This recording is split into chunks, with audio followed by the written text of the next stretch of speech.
मुझो नालो आहे, मां ज़ात जो उमराणी आहियां। कल टियों ॾींहुं 7:30 बजे धारा मां पंहिंजा ॿार वठी घर जे तरफ़ वञी रहियो हुअमि त जंहिंमें 3 ॼणा मोटरसाइकिल सवार मुंहिंजो अॻु वठी मोटरसाइकिल मूंखां फुरियऊं, जंहिंजे करे मां उन टाइम 15 ते कॉल करे 15 जी पुलिस खे इतलाह कयो आहे। 15 जी पुलिस जेको आहे PSI तालका जे पुलिस खे जेको आहे हुकुम कयो, उहे आया आहिनि मोबाइल ते चढ़ी उन्हनि जवाबदारनि जा जेको आहे असां मज़ामत जो कई आहे। मुंहिंजी भेण मूंसां साण हुई, ॿारनि मज़ामत कई आहे, नंढड़ा मासूम ॿार साण हुया, उन्हनि मज़ामत कई आहे जेको आहे त उन्हनि जा बुट लही आहिनि। असां उन्हनि खे सुञातो आहे, पुलिस खे चयो आहे, पुलिस जेको आहे चई ठीकु आहे तव्हां ॿारड़ा वठी वञो, असां सुबुह जो जेको आहे त राति तव्हां अचो। राति मां उन्हनि वटि जॾहिं थाणे ते वियुमि, उते जेको आहे चयूं सुबुह जो अचो, SHO साहिबु कोन्हे।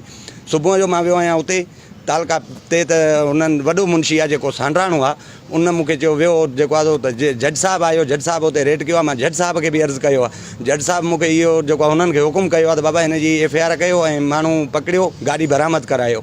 उन जे हुकुम खे बि हिननि ठुकराए ऐं उन जे बाद में जेको आहे सांडराणो जेको आहे वॾो मुंशी आहे, उन जेको आहे त बाद में मूंखे चयो त 50,000 रुपयो मूंखे ॾे त मां तुंहिंजा जवाबदार बि पकड़ियां, गाॾी बि बरामद कयां, न त वञ तूं जज साहिब खे जे दान ॾिनो आहे त वञ जज साहिब खे दान ॾियो।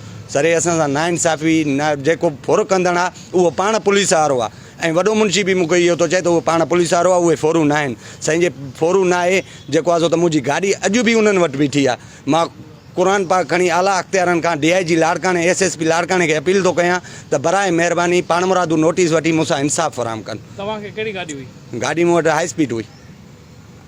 मोटरसाइकिल जी, हाई स्पीड न न बिल्कुलु न हुयो। ऐं उन खां बाद में हिननि असांखे दड़का दामान ॾेई वॾे मुंशीअ कढी चयो त वञो थाणे तां न आहे त तोखे मां FIR में चालान कंदुमि। उहो असांजे पुलिस ऑफिसर आहे ऐं मूंखे वॾे मुंशीअ कूड़नि केसनि जो नालो ख़बर अथव जे फुर कई ऑफिसर पुलिस वारो? जी हा, उनजे नाले जो ख़बर आहे। उहो नज़र हुसैन नालो अथसि। उहो पाण केरु? उमराणी आहे। उमराणी? जी हा।